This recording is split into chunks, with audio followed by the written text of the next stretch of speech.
How to have header on first page only in Word. Hi everyone, I'm here to assist you today without any delay. Let's jump right in.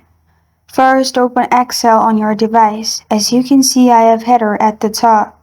So, simply click on second page, Word, which is essay in my context. Then click on layout at the top, and then click on breaks. In breaks, click on continuous. After you have done that, double click on the header, which will activate header. After you have done that, you'll find options at the top. In here, click on link to previous.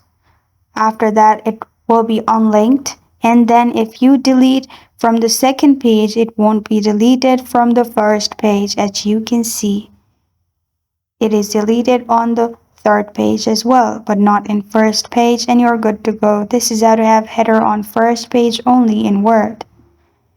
Thank you for joining me today. If this video helps you out, please leave a like and subscribe for more. Got a question or want to suggest a topic? Comment below. Thank you for watching.